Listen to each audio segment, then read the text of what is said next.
So, welcome to Creating from the Heart, the Artistry of Living. I'm here with Rhandi Anderson, who's one of my favorite people. She's a lawyer and has always wanted to be a lawyer, and now she is. And she creates her life like nobody I ever met. Rhandi, how are you today? I'm well. Thanks for having me. You're welcome. So, how did this all happen to you? I remember when I first met you, you said when I was 8, I wanted to be a lawyer. I always wanted to be a lawyer. And then I remember when I first met you in high school, the guidance office was trying to steer you into home ec or something like that. They really didn't understand who you were. So how did this all happen? That's funny. I really think that I'm just being a kid. I was very inquisitive about life. I think wanting to understand how things worked, wanting to understand people, the systems around us. And I really think that just being that kind of kid, very young, adults will kind of steer you in a certain direction. So like my mom, my aunts, they will always respond to me as a young kid, you ask so many questions, you should be a lawyer.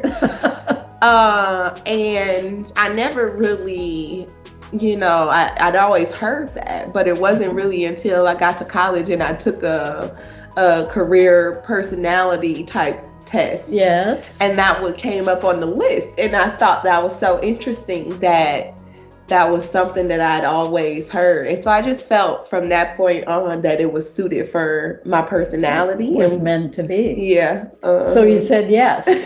Basically, yeah. All right. So you make it through college and then? And then I... which was at Valparaiso University. Yes, Valparaiso University. And because I had kind of known that I was going to be a lawyer, I, started the process to apply to law school. It was interesting because I really didn't know anything about it. And so I'd always done well in school and done fairly well on exams and things like that. And so I didn't realize that this process was going to require some strategy, I think is how I would look at it now. That's an interesting way to look at it. Yeah, I would say some strategy because I really struggled to get into law school. So I didn't do very well on the LSAT, and it was interesting because I didn't even have a frame of reference to understand that wasn't a good score. So I just applied with my score and I was excited, and then I started getting all these rejection letters and I'm like, oh, wait a minute, what's going on? And so where I thought I was going, they rejected me. I thought I was going to Indianapolis. They rejected me. And Valparaiso Law had actually given me some sort of, I don't know if they maybe waitlisted me or if it was a conditional offer or something, but after being in Valpo for 4 years for college, I didn't want to stay there anymore. So I wanted to change. I wanted to, move on. And so the only other opportunity that I had that would have kind of kept me, on the path that I was on was a conditional admittance to John Marshall Law School in Chicago. And I had to essentially do a full-time summer program where we took 3 law school courses and you had to have a B average. And if you got a B average in the courses, they would admit you into law school. And so I quit my job. We didn't move to Chicago because it was so expensive. We moved right across to the state line. So we moved to Hammond, Indiana. It's very close where I could take the train. And I did my summer program and I did very well. in the program. And so John Marshall admitted me into law school. And the rest has been amazing because my experience, my memory is that you ended up clerking for judges. You ended up working for the American Bar Association. You were an intern or an assistant in somebody's law firm. And and then you ended up at a very large law firm. I mean, you have tasted everything, and now here you are in corporate America. I mean, and the hilarious thing is that every time you have been on the cusp of making a change, you show up at my house. That is very true. It's very interesting how it happens, and sometimes it's not intentional. Oh, most of the time it's not intentional. You were thinking about me at a particular time and just reached out and said, "What's going on?" And then just happened to be whatever at a particular moment when I had a lot going on. So yeah. So what do you like best about practicing law?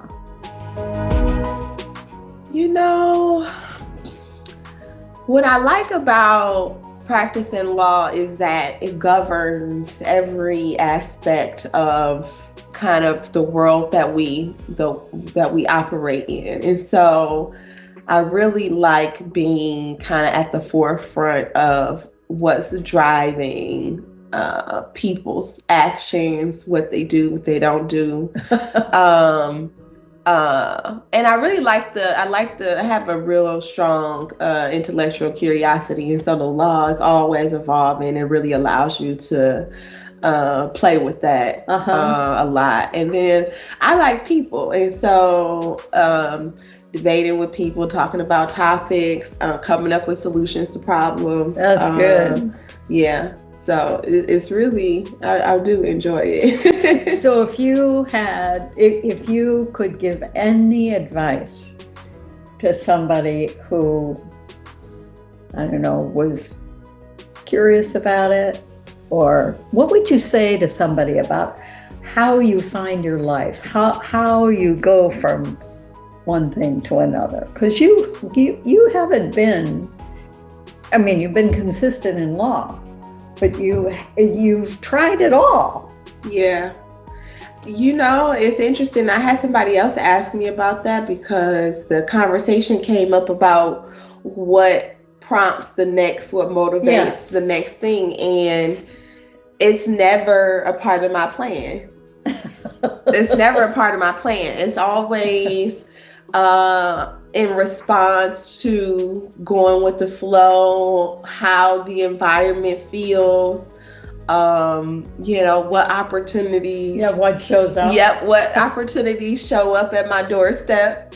And so I think really it's about being open. And so not being, one of the challenges I think about being in corporate America right now is that they really want you to be kind of loyal to the company. Yes.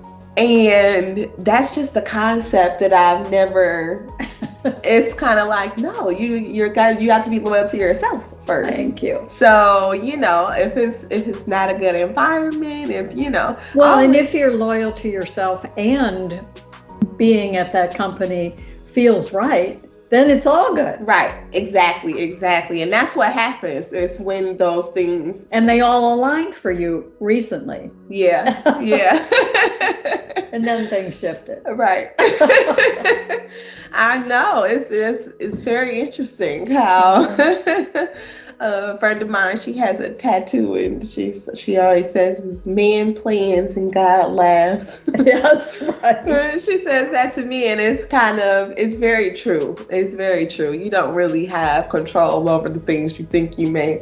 No, but one of the things you do have control over is saying yes or no. Right. To whatever's in front of you. Yeah. And that takes you, life is not in a straight line. It's a little like this. I go out and I look at the trees outside and I see how they catch the light. None of them grow straight up. They all do this. That I think that's is true, but it seems that the legal field has not quite accepted that all the way. Because even now, I find myself challenged when people are like, oh, well, we have some concerns about your background. And, you haven't been at a place you haven't stayed at a place for a significant amount of time. And I'm always like, that's interesting how someone looks at that and they think it's enough concerns, as opposed to looking at it, it's like, I'm excited about that because I actually have a lot of different experiences. Right. And you can bring them all to this event. Absolutely. Exactly. Yeah. It's just, I think there must be something about the way our parents were raised to expect to stay in the same job forever once we found it. And that's not how it works now. What I find is the job that you found doesn't stay the job that you found. That changes also. That can change also. So it's like, you really are kind of committing to something that's beyond, I don't know, your own personal growth and your goals. So you really got to be open to what opportunity comes your way and how it feels, I think. That's right. Just check in. Yeah. Well, thank you very much for coming and joining me. Rhandi Childress. Rhandi, that used to be her name when I knew her before she got married. Rhandi Anderson. Thank you very much. Thank you. See you again on Creating from the Heart, the Artistry of Living.